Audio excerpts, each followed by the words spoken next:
Hi everyone, I'm Shelly and you're watching There's No Place Like Home. Before I start the video, I just wanted to let you know that if you'd like to leave a comment, you will have to do it on my YouTube community page, as YouTube does not allow me to have comments. And I also ask that you would like, share, and subscribe. Well, it's actually been 7 days since I last recorded a video, so I feel like I haven't done this in a really long time. And as much as I love making videos, I did need that break. I decided, though, that I was going to share with you what our homeschool is going to look like when we start back next week, because, yeah, there are some changes.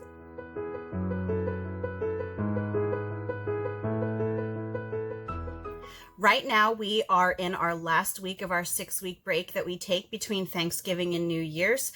And usually by this time of year, I'm like raring to go. Like I'm writing on the whiteboard the days until we start school again. I'm like counting down because I'm so excited to get started again. And that just didn't happen for me this year. Just last week, I was thinking to myself that I wish that we did not have to start back up yet. And that is very uncharacteristic for me. And I'm thinking that it has a large part to do with the fact that we are all under a lot of stress right now, every single one of us. And so, yeah, that really has taken the enthusiasm out of a lot of things that we might usually enjoy. But I was thinking to myself, I can't just decide, oh, well, I'm going to throw in the towel and we're not going to do school the rest of the year. Because, yeah, being a homeschool mom means that you need to take the responsibility to do what you're supposed to be doing.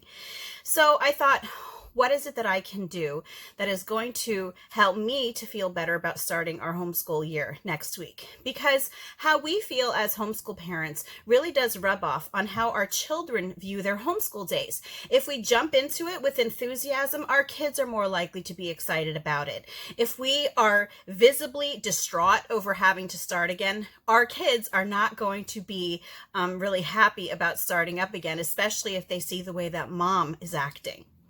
So I decided what we really needed to do was maybe shake things up a bit. And it's funny because we stuck with the same routine for several years. And it seems like this past year, I have tweaked our routine more than I did for like 3 or 4 years before that. And again, I think that it's just because of all the upheavals that we've all been dealing with. And I think that sometimes we just need to do something different in order to break the monotony of just the mess of things that are going on every day. And I thought that it would really help with my kids too, maybe to help them get excited. Because yeah, even though my youngest Kenzie has been asking me when we start school again because she's excited about it, my older kids are not too happy, but really that they usually aren't happy about coming off of Christmas vacation, because what child would be, right?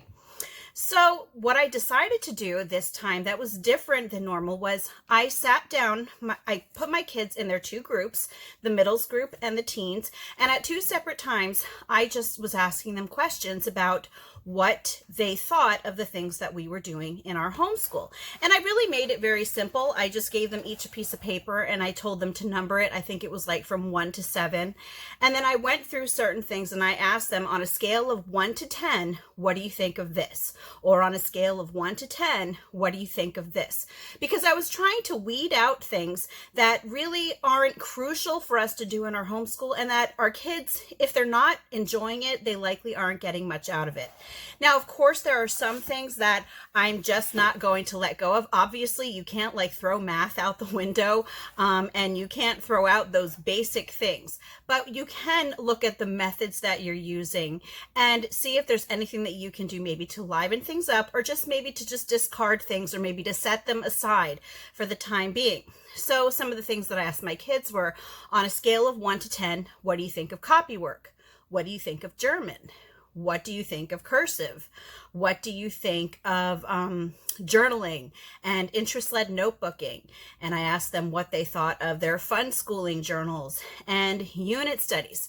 And so, yeah, so what they did was they all gave it between a 1 and a 10. And I kind of averaged it out, and I tried to keep the things in our homeschool that at least averaged a 7 and above. Yeah, see, my type A personality is coming out. I can see this now, that, yeah, even though I do things a little bit more relaxed, I am really a type A personality, and I think that's coming out very well right now. I'm just realizing this. But anyway, yeah, so that's what I tried to do, is I tried to keep the things in that rated a 7 or above on average. And the rest of the things I'm either setting aside for a later time, or we're just not doing them at all.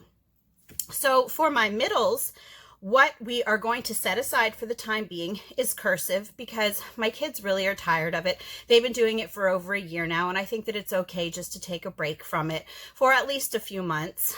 And we are also just going to be changing up German in a way that before we would always start our week with a video on YouTube by a channel called Learn German with Anya. She's very enthusiastic, but I don't think that it was really having much of an effect on helping my kids to learn German. They're learning German more than from their workbooks that they're using. So what we're going to do with German is, rather than starting out our week with that video, we're just going to do the German workbook that we have every week. I have to point out that since I made several curriculum videos about what we're going to be using this year, what we are using this year, I'm not going to show you each one of them in this video, because, you know, that would probably be monotonous for those of you who have already seen our curriculum. So I will leave links in the description boxes. In the description box, there's only one, for you to go back and for you to look at the curriculum that we are using. Because for the most part, we're not really changing the curriculum. The few things that we are changing, I have right here to show you, but everything else is the same. So here's what our day is hopefully going to look like for our middles. And remember, my middles are my kids who are in 2nd grade, 4th, 5th, 7th, and 8th. Now, keep in mind that I don't use grade level curriculum with my children, other than language arts. And of course, the math website that they're on goes by grade level, but everything else we kind of integrate together. I'm not a big believer in grade levels. I think that they're really arbitrary. But anyway, the school district keeps them at grade level, so that's what I keep them at. So yes, that's who my middles are, from 2nd to 8th grade. So what we are going to do each day is they are still going to continue working in their morning basket. I will leave a link in the description box for a morning basket video in which I talk about what's in that. The only things that are not in our morning basket anymore are geography, because we had finished the United States geography a while ago and I never incorporated any other geography as of yet. And we took the cursive out for the time being. So cursive is usually in their morning basket, but it is no longer there in their morning basket. After their morning basket, and I just wanted to point out to anyone who hasn't watched my videos before, my kids will start their morning basket, obviously, in the morning. We start our homeschool routine together at 11 a.m. So the basic rule is that they should at least get their morning basket started by 10:30 so that we can start as close to 11 together as possible. But usually my kids, as soon as they wake up, they automatically get started on their morning basket because they like to get it done and over with. So after their morning basket, usually around 11 o'clock, we will do Bible together. Then I will do a read aloud, and I think that what I'm going to be reading to them now is Little House in the Big Woods. I read that to some of my older children. We really enjoyed that together. So my younger kids in this group now have never heard Little House in the Big Woods. And I think that this series is a really great way to not only teach them history about, the pioneer times, but it is also a good way to teach them responsibility, because I think that a lot of times kids nowadays don't know how good they actually have it, even now. After read aloud, we will be doing the German workbooks that I talked about earlier. And here's where it gets different, because you might be thinking, well, that's pretty much the same that you were doing before. And it really is. Not much has changed. The thing that has changed is that before we were alternating. We would do 2 unit study activities one day, and then the next day they would work in their fun schooling book. And then we would do 2 unit study activities, and then they would work the other day in their fun schooling book. And then the 5th day we would do something different, like a nature study or a movie day. So what we're actually doing now is My kids said that they missed the notebooking loop that we used to do. The only thing that they did not miss out of the notebooking loop was copywork, which I think is really important for kids to do. I do have a couple kids that said that they like copywork, but overall, most of my kids rated it like a 1 at this point, which is funny because they used to really like it. So I took copywork out of the notebooking loop. And what they're going to be doing is they're going to be looping. One day they will be doing journaling, which is basically free writing. They will be using the personalized notebooks that they got, I think back in November. And in their journals, they can write anything that they want. They can write stories, they can do copywork, they can write songs, they can write poems, they can copy recipes, they can make lists of things, anything that they want in their free writing journals. So that is one day of the notebooking loop. Another day of the notebooking loop, they are going to be working in their interest-led notebooks, which was animal notebooks for most of my kids before. I haven't actually talked to my kids yet about what they want to learn about, because when it comes to my kids' interest-led notebooks, I let them choose the topic and I let them choose how they're going to write about it on the day that they have to do it. So up until this point, my kids this age have all really been doing animal notebooks, and they haven't done this in a really long time, actually. So they're looking forward to this. And yeah, so that's what they do is like, so here she was learning about ferrets. And so those are some of the things that she did in there. And so my kids are going to be starting these things again. Isn't that great English? These things. Yeah, these things. They're going to be starting these things again. But I'm going to ask them what topics they want to learn about. And we're going to take a trip to the library probably Saturday so that they can pick out any books that they might need to start their interest-led notebooks. And the next loop on the notebooking loop then would just be their fun schooling journals. Instead of doing their fun schooling journals 2 days a week, now they will only be doing them 1 day a week because we have put in the journaling and the notebooking instead.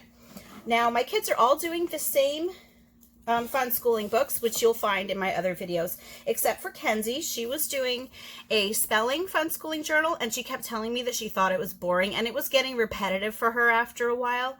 And she kept asking me, because she knew that we had this one on the shelf, if she could start this. So I think she's ready. She's going to be starting this one.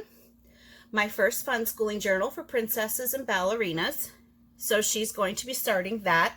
And like I said, all of my other kids are going to be doing their Minecraft. I think it's Minecraft Pets fun schooling books. So if I'm confusing you about the notebooking loops, all that means is that, so for example, on Monday, they'll do the notebooking. On Tuesday, the journaling. On Wednesday, the fun schooling. And then on Thursday, they'll just go right back up to the beginning of the loop again, and they'll start back up with notebooking again. And so there's no specific day that they do the certain things. It just goes by the loop so that you don't ever miss a day, like too many days of doing something. So for example, if you have something scheduled for Tuesdays, right? And then for some reason you always have like dentist appointments scheduled on Tuesdays or doctor's appointments scheduled on Tuesdays. And what ends up happening is that your kids miss a lot of whatever activity they're supposed to do on those Tuesdays. So for loop schedules, what they do is they prevent that from happening, because you don't have specific days set aside for your kids to do these subjects or activities. You just kind of do them on a loop. So for us, it's notebooking, journaling, fun schooling. Notebooking, journaling, fun schooling. So I will leave a link in the description box for that. I'm pretty sure that I have a video on our notebooking loop too. It looks a little different now, but you'll get the idea from that video. And then after they do their notebooking loop, they will still be doing math, of course. Now the only day that will look different then is Fridays. Fridays are usually my food shopping day. And on food shopping day, since it takes hours to shop for it and to put it away. So I always tend to do a lighter schedule on food shopping days. So actually what we're going to be doing now, we used to do nature studies. It's too cold right now. So what we're going to be doing is 4 activities from our CONUS unit study. Now before, we were doing 2 activities twice a week from the CONUS unit study activities. And so we're still doing 4 activities. Before it was just 2 for 2 days, and now it's just 4 of them in 1 day.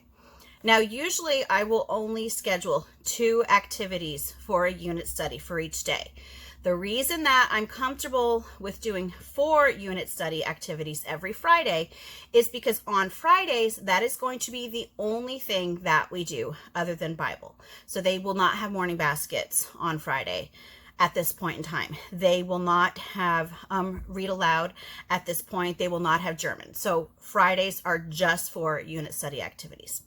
And I also wanted to add that I'm still contemplating whether I want to have them do their language arts workbooks every day, or if we're going to do them once in a while. That one is not set in stone yet, so I'm not too sure about their language arts workbooks yet, but they're getting plenty of writing practice in the rest of their activities. And on top of that, even though my kids voted to not do copy work, I sneak lots of it in for our CONUS unit study. So yeah, they'll still be doing copy work on Fridays, I assure you. So that is for my middles. Now let's get on to my teens. So I have one in 9th grade and one in 11th grade. And really for them, it's basically the same thing that they were doing before. They work independently for the most part, other than math, just because this is the age that they're at. They feel comfortable when I sit next to them for math, but everything else they're fine with doing on their own. So their morning basket, yes, they also do morning basket.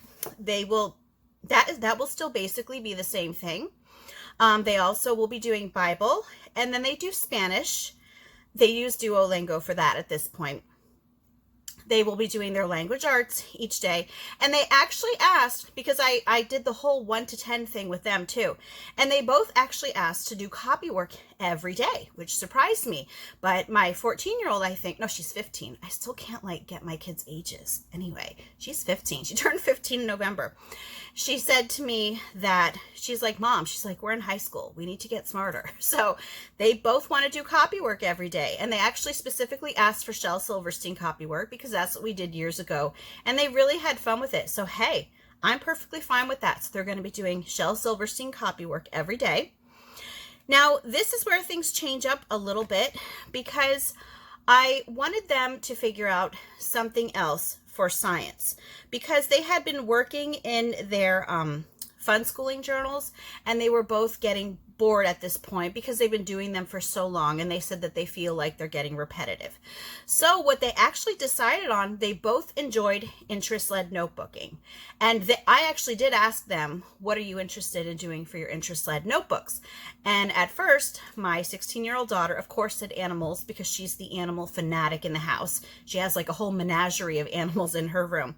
And I said to her, well, would you want to expand that maybe to like biology, to biology? And then she said, sure. And then my 15-year-old said, I would like to do that too.